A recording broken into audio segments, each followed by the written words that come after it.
Hey everyone, and welcome back to the channel. Glad to see you people again. I want to do a few things first. Just a quick shout to wow, 1,000% growth on the channel in less than 30 days. Thank you guys. Wow, more response than I ever respected. Appreciate that. Um, on to other topics. Locally lost, Alex. Locally lost lapidary, Alex. I have some offerings for you for your pennant you sent me in that I won in the thing. I think you ought to have a great time cutting it and everything else. It has not been shipped yet. I'm still gathering things for it. Some really cool stuff I'm putting together for you. I hope you really enjoy it, and I hope it helps out. Another thing is the ums. Anyway, another thing. Getting into the pennant, fixing to go ahead and get that done. Granddaughter's pennant. I'm going to show you guys. I'll get into the tools and the rest of it as much as possible. I'm going to share a little bit along the way. The Filipina P. I have not been in contact with her other than through comments on her. Once I found out she was in the United States, I was totally thrilled. She's a cute lady. Does a lot of humanitarian work in the Philippines and other stuff, and I love her stuff. Awesome content. I have not been in contact with her directly or nor otherwise. I was rewatching the material and happened to notice that I might have implied that I was in touch with her or something else. No, the only thing is I did leave an open invitation if she did happen to make it through Texas while she's here, as did many others. An open standing invite for her, and welcome to the United States. Hope you enjoy your stay and enjoy your travels here in the United States. I'm going to get into what I'm doing, which is silversmithing a pennant, and a few explanations on tools, how I did things for this particular pennant, which are old school. It's how I got started, and we'll cover the tools and other things as I go. It's just the basic process of how I got started and how to do just simple things to get you started. I'll cover the tools I'm using and other things, and a lot of the stuff I still use to this day are just homemade tools. A lot of the material and the tools are just what I have built, used, or made it through just to get a project done to make a flip so I could make a profit, enough of a profit to get either a new tool, more materials, just to continue the process. I'm not going to claim that I've ever made a profit. I cannot honestly say that I have ever lost, because it has only grown over the years if you do it this way. So I hope you enjoy. I hope this is a benefit to everybody, and let's get into it. All right, first off, I'm going to suggest some basic tools. My first and primary basic tool set is this. Quite a mess, I see you see, but just a pair of flat half round, get it in the camera, there we go, flat half round pliers, duck bills,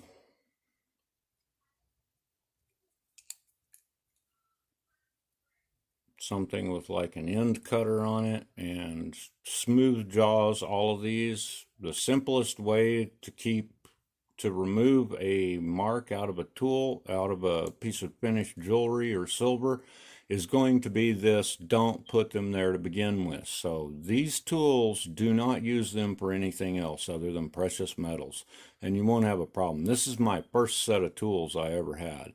It's a good set of end cutters which serve multiple functions.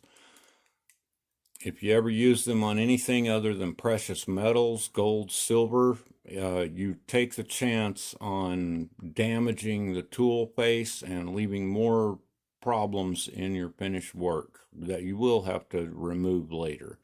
These I really like. A friend gave me these, and these are a standard set of half-round pliers, like these right here, that they had taken, heaten, bent, and then they cut some grooves into the jaws on both sides. They matched them up so that there's a set of grooves, and they did these for wire wrapping and other things, which I thought was totally cool. But a friend gave me these, and I use these for jump rings and multiple, you'll see. These are one of the most useful tools I've ever had, and a friend modded the tool for them, and they ended up making another set. A nice set of round nose, and then a small set of half round, just flat nose pliers. And like I said, I've never used these on anything but precious metals and invaluable tools. These will get you started in silversmithing. I always keep them as clean and polished as possible. The first set that I got was $12 back in the day, and they still sell them complete sets. They just last forever. You don't need a $50 a pair set of jewelry pliers, which they do have, and they are fine. Trust me, German made, some of the best. Just a quick set of shears. This is a small set. I've also got a large set for heavy sheet and other things like that. Just a basic chasing hammer. Little funky handle on the end, but just a chasing hammer. I also picked up a set of just mechanical calipers. These are over 30 plus years old. Always worked. I am getting a digital set. Here's another one for you. Do not buy the jewelry, or at least I didn't. You can if you got the money to throw away. Just a very simple metal file. I use silver on one side and I use gold on the other. You can clean it with a card file, and I got that at an automotive parts store. I don't remember the price. It was dirt cheap. One thing that is an absolute necessity are your mandrels. Get a high quality one and try to keep the rust off. Good luck with that. But anyway, I need to repolish this. Just a quick sand with, say, 1,000, 2,000 will remove this. It's just surface rust. But always try to keep them polished, oiled, waxed. For cleaning your files, either brass, or I don't like to use steel so much. Steel cleans better and even kind of polishes your files when you're cleaning them. I always, anytime I use a file, I clean it and I brush it off when I'm done. This is all silver dust out of the files just from filing as I work. It's better than sandpaper, because with sandpaper you will lose and contaminate some of your metal. I always save my metal because I remelt it later and or refine it. Also, to hallmark your materials that you're working with, you're going to need stamps. This is a 925. I have a copyright stamp. I have a sterling stamp.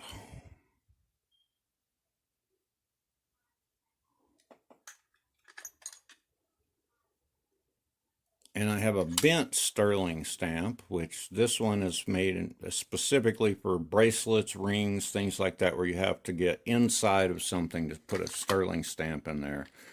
And later on, if you guys keep following my stuff, I'll show you I've made some other custom little funky tools. This is a piece of an old chair, but it's for doming and things like that. More tools coming up, I'll show you. And believe it or not, some of the tools I have used over the years are just hilarious. This is what I've used for texturing.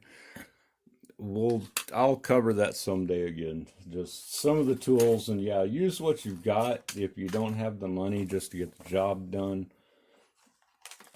Something else I suggest if you plan on doing recording or detail picture taking, Oxalar has a set of lenses for your cell phone.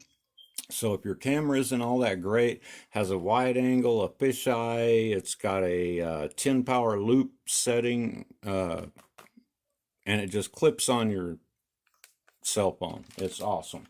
It'll show more flaws in your stuff than you ever want to see.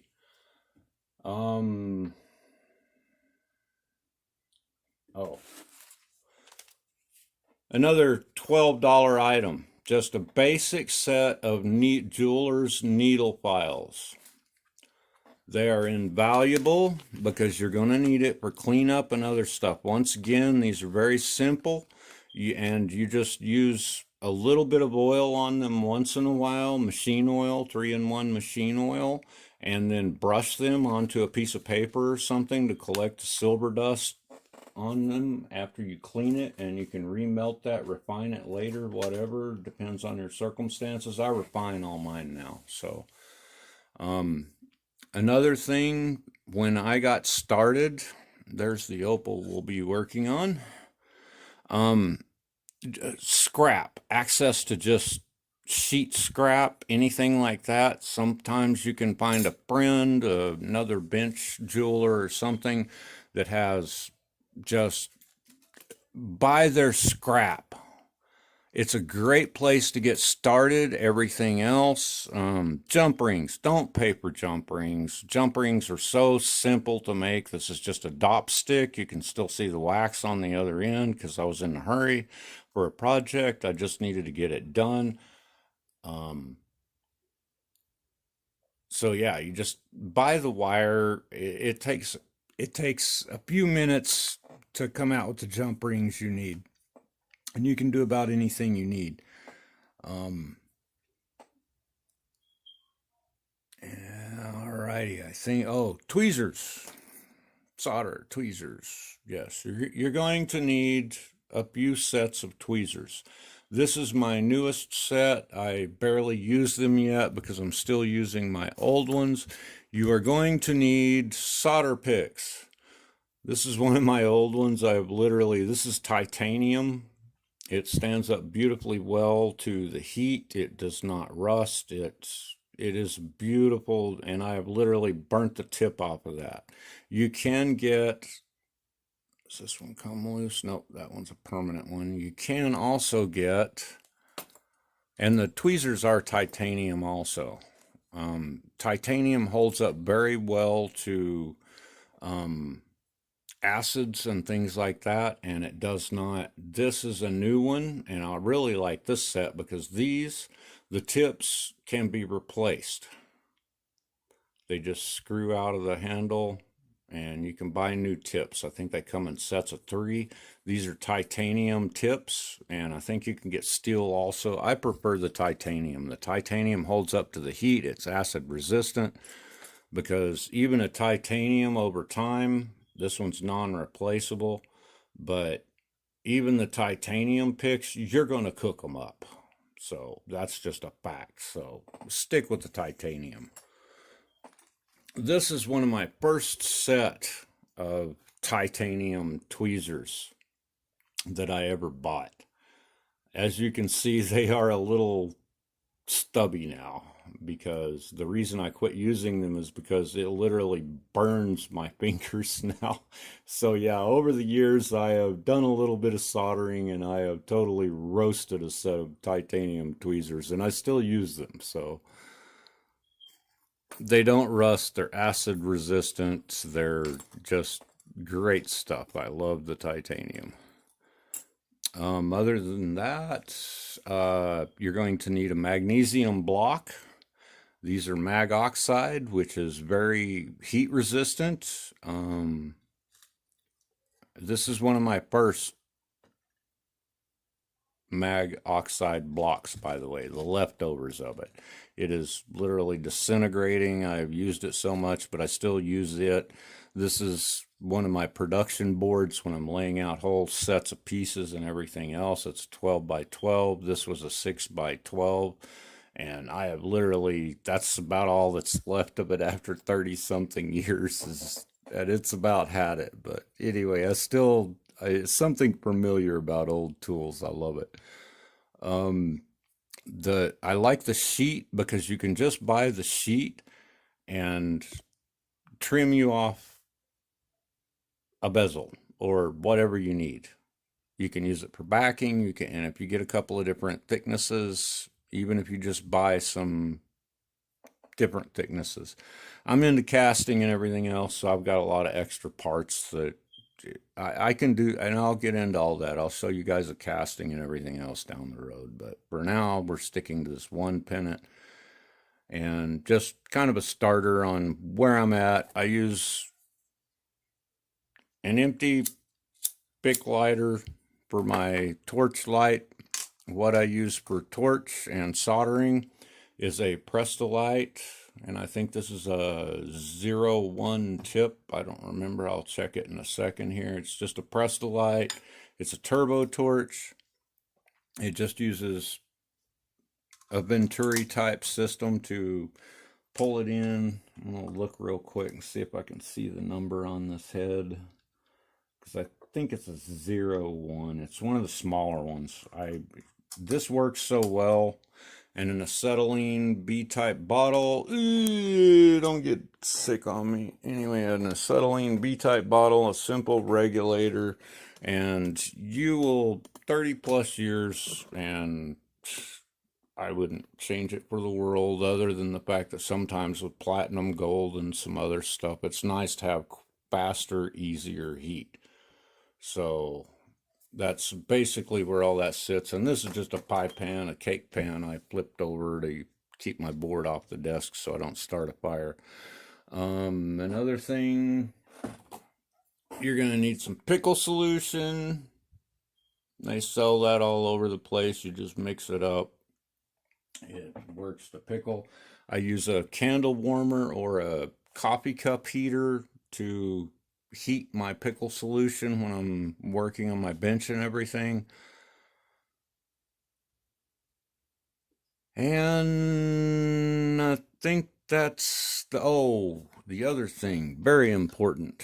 I found this indispensable.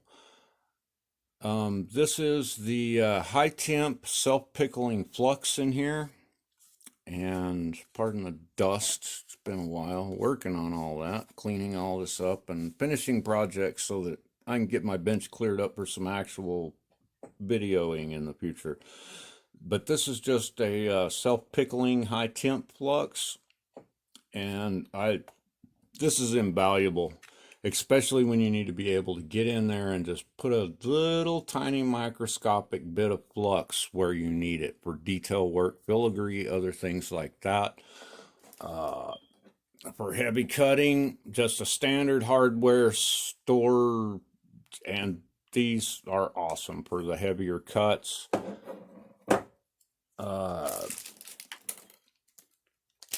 A definite, I made my own to start with, is a burnisher and a prong pusher. This is for setting bezels and various different things like that. Knocking things over, quite a mess. I use mostly high temperature solder for most of my joints. I always start with the hard solder first, which is usually marked in a red when you buy it. I buy it an ounce at a time. Then I have medium and I have easy flow, and then there's super easy. I don't use super easy for anything other than bonding nickel to silver. That's about all it's good for. Other than that, you're going to wreck some silver. It flows very fast. I like the hard because it's very hard to flow and it's very forgiving as you work with it, and it doesn't discolor and mess with the silver joints and everything else, because they will show. You're also going to probably need down the road, and I've got quite a few of these, a few different heads for your turbo torch. They just change out very quickly. That way you don't have to be wasting the money on oxygen and propane or smaller bottles of. I like the B types because a B type bottle for what I do even under production will last me sometimes a year, sometimes 5 years. And even though the price is quintupled since when I started on all of this, it's dirt cheap.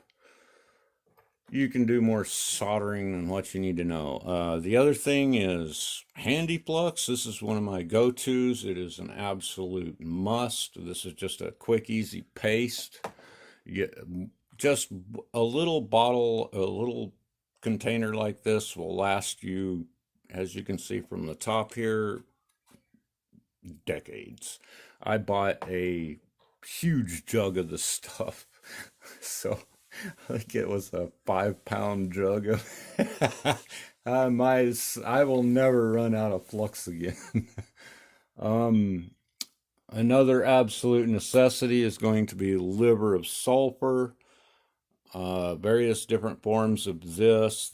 Was a pre-mixed. It, I think, was $5 or something at a hobby store for patina and copper, and I use it on the silver, on copper, whatever. It works, and I prefer the dry powdered. I'll show that at a later date when I mix all that up. Pickle solution. You're going to need pickle solution, which is just basically a sulfuric acid, very mild sulfuric acid solution, which removes the surface copper and the fire scale from your pieces as you're working. It makes it a lot easier to polish and clean up for the final stages. I'm going to suggest something like this, because this is one of the tools that I made. And this is one of my most used tools on my bench. It's always right by my bench. It has a simple polished round nose on it. Kind of a half dome, half ball there, and the rest of it is just polished. And I love that tool. This is my homemade burnisher from back in the day. I liked it because I can choke up on it. I can really put some torque in there. And I shaped my tip differently than other burnishers, and we'll get into that later, why I liked mine and used it for 30 plus years. Just a standard bezel roller. This is another invaluable tool. If you'll notice, it's actually got a bevel off on the tip. It's not just flat on the end. It has an actual bevel, and that is very necessary. Other than that, you can just kind of, there's a lot of uses for these tools, as long as you know how to use them and or design your own if you're doing it. These were all just one rod of sheet cold mild steel that I got out of a hardware store. I think it was $2 for a 3-foot long piece of it, a yard long piece of it, and I made quite a few tools out of it. Square stock from your local hardware store is another one. Make sure you get the cold rolled steel, and then from there you can make your tools, make your stamps, and then you can harden them in your kiln or in a forge. So we'll get into that later too, because I plan on showing you guys how to make your own forges for refining, for just heating, melting metals, tempering tools, whatever. They're really easy to make. They're they're really safe. They're cool. Uh, I think that pretty much. Oh no, one last very vital tool: a frame saw. Get you a good one. This one is a German made. German made are some of the best. Let me make sure. I don't know. How cheap was I? There it is. It's hallmarked. I'll have to look it up, but no, it is not a Chinese. It is American made, I believe, and or German made. But get you a good frame saw. You're gonna need one. The blades are super cheap. Make sure you get good blades. Don't buy the cheapy garbage, non-tempered. Make sure you get a good frame saw. This one's 30 plus years old. As you can see, I have used the living daylights out of it. I want a deeper one. There's some that are even more adjustable. You can adjust them up and down, and in other words, they have two set screws and you can adjust them up and down, and then some of them are real deep. And anyway, get you a good frame saw. Do not bypass on that. One other thing on the soldering, melting, that is an absolute must. This is one of them that I have used back over the day, is carbon block.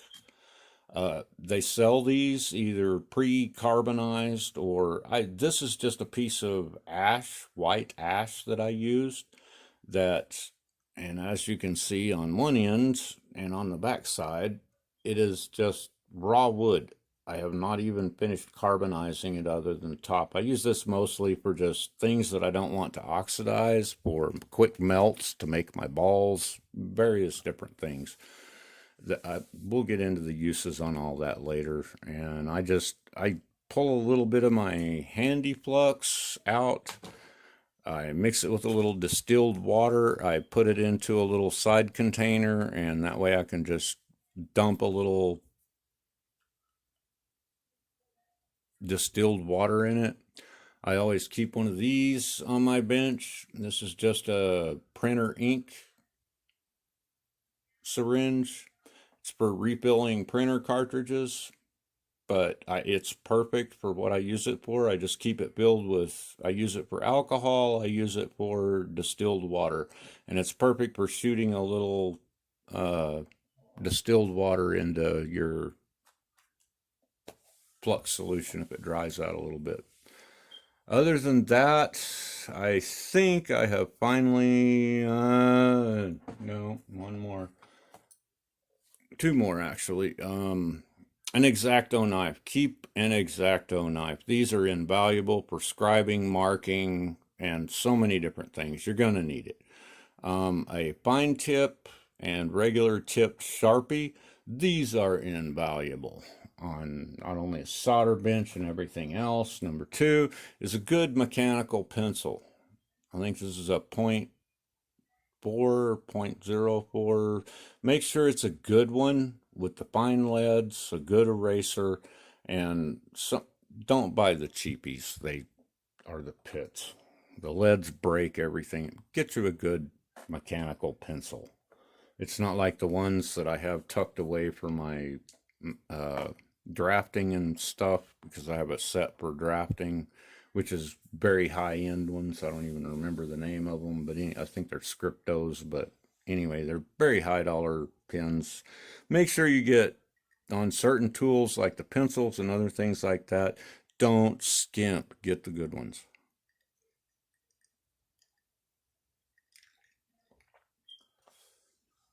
On a later video, when I cover the tools and everything else, I will get into all of that. A good pair of scissors is also necessary, and at least one graver. I'll cover the tools more thoroughly in the future. This one's just about this particular pennant, so I don't even know. I'll probably edit this out, but I don't know. We'll see. Alrighty, fixing to get into it and start showing you guys what I use these tools for. And of course, a high quality, good steel anvil.